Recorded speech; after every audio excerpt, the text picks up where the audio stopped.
100% it is proven ನಾವು. ಇಡೀ ದೇಶದ ಭಯೋತ್ಪಾದಕರ ಕೇಂದ್ರ ಇರತಕ್ಕಂಥದ್ದು ಭಟ್ಕಳದಲ್ಲಿ ಮತ್ತು ಅಜಂಗಢದಲ್ಲಿ ಅಂತಕ್ಕಂಥದ್ದು ಇಡೀ ದೇಶಕ್ಕೆ ಸಾಬೀತಾಗಿದೆ. ನಾನು ಇದನ್ನು ಹೊಸದಾಗಿ ಹೇಳಲೇಬೇಕಾಗಿಲ್ಲ. ಕಳೆದ 20 ವರ್ಷದಿಂದ ನಾನು ಒಬ್ಬನೇ ಹೇಳ್ತಾ ಇದ್ದೀನಿ, ಮತ್ತಾರು ಹೇಳ್ತಾ ಇಲ್ಲ. ನಾನು ಹೇಳಿರೋ ಶಬ್ದದಲ್ಲೇನೆ ನೀವು ಟೆಲಿಕಾಸ್ಟ್ ಮಾಡಬೇಕು, ನನ್ನ ಕಂಡೀಷನ್. ಹಂಗಿದ್ರೆ ಉತ್ತರ ಕೊಡ್ತೀನಿ. ತುಂಬಾ ಒಳ್ಳೆ ಪ್ರಶ್ನೆ ಕೇಳಿದ್ದಾರೆ. ನಾನು ಹೇಳಿರೋ ಶಬ್ದ 100% ನಾನು ಒಪ್ಕೊಂತೀನಿ. ನಾನು ಹೇಳಿರುವಂತ ಒಂದೇ ಒಂದು ಶಬ್ದವನ್ನು ನಾನು ಮುಂಚೆನೆ ಅಧಿಕೃತವಾಗಿ ಹೇಳ್ತೀನಿ. ಒಂದೇ ಒಂದು ಶಬ್ದವನ್ನು ಕೂಡ ನಾನು ಹೇಳಿಲ್ಲ ಅಂತ ನಾನು ಹೇಳುದಿಲ್ಲ. ಮುಂಚೆನೆ ವಾದ ಮಾಡೇ ಹೇಳ್ತೀನಿ. ಎಲ್ಲಿ ತನಕ ಜಗತ್ತಿನಲ್ಲಿ ಇಸ್ಲಾಂ ಇರುತ್ತೆ ಅಲ್ಲಿ ತನಕ ಈ ಭಯೋತ್ಪಾದನೆ ಇರುತ್ತೆ. ಎಲ್ಲಿ ತನಕ ಈ ಇಸ್ಲಾಂ ಅನ್ನ ನಾವು ಈ ಜಗತ್ತಿನಿಂದ ಮೂಲೋತ್ಪಾಟನೆ ಮಾಡುವುದಿಲ್ಲ ಅಲ್ಲಿ ತನಕ ಭಯೋತ್ಪಾದನೆಯನ್ನು ಕಿತ್ತು ಹಾಕ್ಲಿಕ್ಕೆ ಆಗೋದಿಲ್ಲ. ಪತ್ರಿಕೆಗಳಲ್ಲಿ ಬರೆಯೋ ಅವಕಾಶ ಇದ್ರೆ ಇದೇ ಶಬ್ದಗಳಲ್ಲಿ ಬರೀರಿ, ಇದೇ ಶಬ್ದಗಳಲ್ಲಿ ಟೆಲಿಕಾಸ್ಟ್ ಮಾಡಲಿ. ಇಸ್ಲಾಂ ಇದೊಂದು ಜಗತ್ತಿನ ಶಾಂತಿಗೆ ಇಟ್ಟಿರ್ತಕ್ಕಂಥ ಬಾಂಬು. ಇಸ್ಲಾಂ ಇರೋ ತನಕ ಜಗತ್ತಿನಲ್ಲಿ ಶಾಂತಿ ಇಲ್ಲ.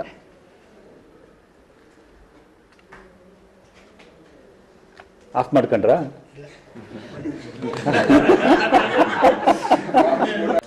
ಹೆಲ್ಪ್ಲೆಸ್ ಅಲ್ಲ, ನಿರ್ದಯವಾಗಿ ಕಠಿಣ ಕ್ರಮವನ್ನು ತೆಗೆದುಕೊಳ್ತಾ ಇದೆ ಮತ್ತು ಇನ್ನಷ್ಟು ಹೆಚ್ಚು ನಿರ್ದಯವಾಗಿ ಹಂತ ಹಂತವಾಗಿ ತೆಗೆದುಕೊಳ್ತೀವಿ. ಖಂಡಿತವಾಗಿ ಪರಿಹಾರ ಇದೆ.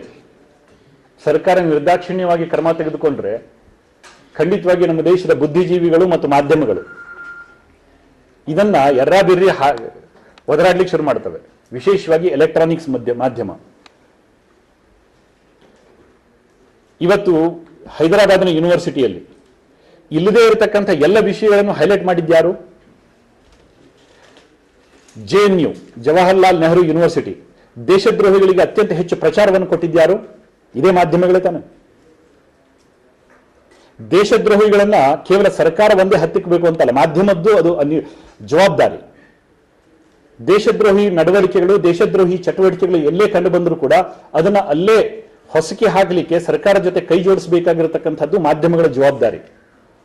ಸಂವಿಧಾನದ ಅಂಗೀಕಾರದೊಂದನೆ ಈ ಮಾಧ್ಯಮಕ್ಕೆ ಇವತ್ತು ಇಷ್ಟೆಲ್ಲ ಸ್ವಾತಂತ್ರ್ಯಗಳು ದೊರಕಿದೆ. ಆದರೆ ಭಯೋತ್ಪಾದಕರನ್ನ ಮತ್ತು ಈ ರೀತಿಯ ದೇಶದ್ರೋಹಿ ಚಟುವಟಿಕೆಗಳನ್ನ ಇಡೀ ಜಗತ್ತಿಗೆ ಗೊತ್ತಾಗುವ ಹಾಗೇನೆ ಹೈಲೈಟ್ ಮಾಡಿ ತೋರಿಸ್ತಕ್ಕಂಥದ್ದು ಮತ್ತು ದೇಶದ್ರೋಹದ ಚಟುವಟಿಕೆಗಳಲ್ಲಿ ಯಾರ್ಯಾರು ಭಾಗಿಯಾಗಿದ್ದಾರೆ, ಯಾವ್ಯಾವ ಸಾಕ್ಷ್ಯಾಧಾರಗಳಿದೆ, ಇದನ್ನ ಸರ್ಕಾರ ಹೇಳಿದ್ರೂ ಸಹ ಅದನ್ನ ಹೈಲೈಟ್ ಮಾಡ್ದೇನೆ ವೇಮುಲು ಅಮ್ಮ ಹೇಳಿದ್ರಂತೆ ಅವನು ನಿರಪರಾಧಿ ಅಂತ. ಮೊನ್ನೆ ಉಮರ್ ಖಾಲಿದ್ ಅವನಪ್ಪ ಹೇಳ್ತಾನೆ, ಸಿಮಿ ಆಕ್ಟಿವಿಸ್ಟ್ ಅವನಪ್ಪ, ಒಬ್ಬ ಮಾಜಿ ಭಯೋತ್ಪಾದಕ, ಅವನು ಹೇಳ್ತಾನೆ ನನ್ನ ಮಗ ನಿರಪರಾಧಿ ಅಂತ. ಅದನ್ನು ಹೈಲೈಟ್ ಮಾಡೋದು.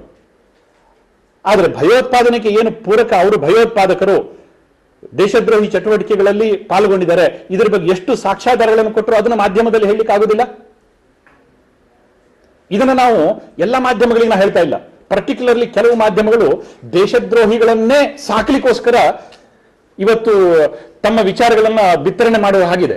ಅಂಥ ಮಾಧ್ಯಮಗಳಿಗೆ ಅತ್ಯಂತ ಕಠೋರವಾಗಿ ಹೇಳ್ತೇನೆ, ಕೇವಲ ಉಮರ್ ಖಾಲಿದ್ ಅಥವಾ ನಾಳೆ ಮತ್ಯಾರೋ ಒಬ್ರು ಕೇವಲ ದೇಶದ್ರೋಹಿಗಳು ಅಂತ ಭಾವಿಸಬೇಕಾಗಿಲ್ಲ. ಇಂಥ ಮಾಧ್ಯಮಗಳನ್ನು ದೇಶದ್ರೋಹಿಗಳು ಅಂತ ನಾವು ಭಾವಿಸಬೇಕಾಗತ್ತೆ.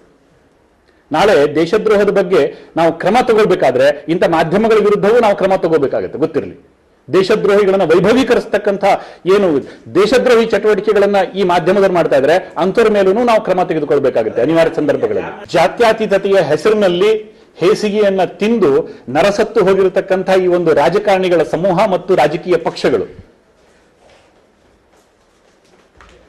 ಈ ವ್ಯವಸ್ಥೆಯನ್ನು ಹಾಳು ಮಾಡ್ತಾ ಇದ್ದೇವೆ ಅಂತ ಹೇಳಲಿಕ್ಕೆ ನನಗೆ ತುಂಬಾ ನೋವಾಗುತ್ತೆ.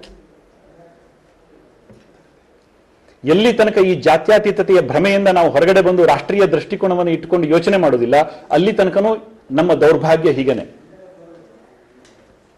ರಾಷ್ಟ್ರೀಯತೆ ಮತ್ತು ಹಿಂದುತ್ವ ಇದನ್ನ ಪ್ರತ್ಯೇಕಗೊಳಿಸ್ತಕ್ಕಂಥ ಪ್ರಯತ್ನ ಹಿಂದಿಂದನೂ ನಡ್ಕೊಂಡ್ ಬಂದಿದೆ. ಇದು ಎರಡನ್ನ ಎಲ್ಲಿ ತನಕ ಪ್ರತ್ಯೇಕವಾಗಿ ನಾವು ನೋಡ್ತೀವಿ ಅಲ್ಲಿ ತನಕ ಈ ಸಮಸ್ಯೆಗೆ ಪರಿಹಾರ ಕೊಡ್ಲಿಕ್ಕೆ ಆಗುವುದೇ ಇಲ್ಲ. ಅಂಥ ಬುದ್ಧಿಜೀವಿಗಳು, ಅಂಥ ಒಂದು ವಿಶ್ಲೇಷಕರು ನಮ್ಮ ದೇಶದ ಬಗ್ಗೆ ಯಾವುದೇ ಕೊಡುಗೆಯನ್ನು ಕೊಡ್ಲಿಕ್ಕೆ ಆಗುದಿಲ್ಲ. ರಾಷ್ಟ್ರೀಯತೆ ಮತ್ತು ಹಿಂದುತ್ವ ಇದು ಎರಡೂ ಒಂದೇ. ಇದನ್ನ ಒಪ್ಕೋಬೇಕು, ಇದಕ್ಕೆ ತಕ್ಕಂತಾನೆ ಹೆಜ್ಜೆಯನ್ನು ಇಡಬೇಕು, ನಿಲುವನ್ನು ವ್ಯಕ್ತಪಡಿಸಬೇಕು. ಆಗ ಮಾತ್ರ ಇದು ಸಾಧ್ಯ ಆಗುತ್ತೆ.